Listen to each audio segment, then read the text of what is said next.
Today we're taking a look at the i500 Pro AirPod Pro clones, and that's coming up right after this.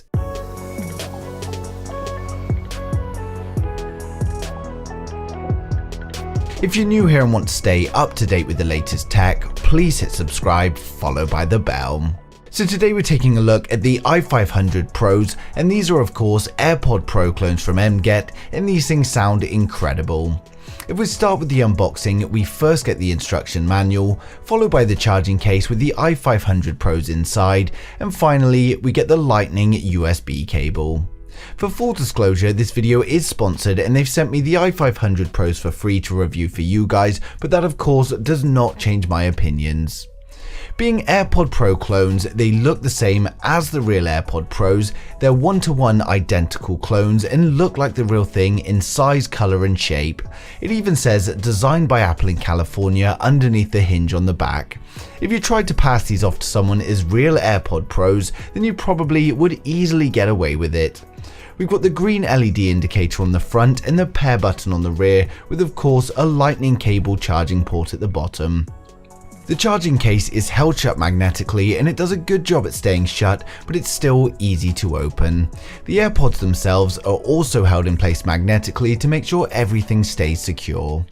If we take the AirPod Pros out of the case, you'll see they're identical to the real thing. When you take them out the charging case, they'll be in pairing mode the first time, so you can easily pair them to your phone.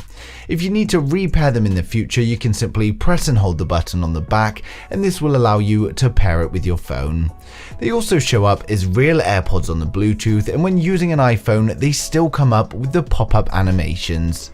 When it comes to specs, they're using Bluetooth 5, meaning great quality and low latency, and while they don't actually list the battery specs in the i500 Pros, they provide 4 hours of listening time from a single charge. They provide 15 hours of total listening time when recharging with the case, and the i500 Pros take 45 minutes to fully charge inside the case.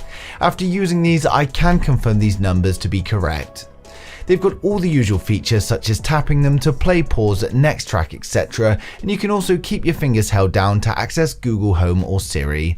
To be honest, if you're someone that wants real AirPods but doesn't want to pay the huge price tag, then these are an incredible alternative. When it comes to sound quality, they're the best sounding AirPod clones I've ever used and better than the standard i500s. In my opinion, I would say these sound just as good as the real AirPod Pros. Volume wise, they go much louder than I would ever need them to be, and they sound great across a wide range of music. The highs are nice and crisp, the mids are great, but bass is where these AirPod Pro clones really do excel. While some other AirPod clones I've tried have sounded very flat, these do a good job in a wide variety of genres, and I even turned up the lower frequencies in my equalizer and they still perform well. They provide deep bass without distortion, even at maximum volumes. When it comes to cost, they're currently £69 or $89.99, which is a fraction of the cost of real AirPod Pros, but again a little bit higher than your standard AirPod clones. Given that they look, sound and function the same as real AirPod Pros though, if you don't mind having a clone, then it's definitely worth saving the money instead of buying the real thing. Previously, I would have said the i500 clones were the best sounding, but these do definitely sound much better, although as I said, they cost slightly more. They are however the new AirPod Pro shape, so if you still wanted the original AirPod look, I would recommend the i500s, and I've placed a link to my video on those in the description. But that's pretty much it for today's video. Of course, I've left a link down in the description below for those who want to purchase or simply get some further information. And if there is anything I've missed or you've got any questions, then just leave them in the comments and I'll get back to you as soon as I can. But thanks for watching the video. If you liked it, smash the thumbs up. If you didn't, hit the thumbs down twice, and I'll see you guys in the next one.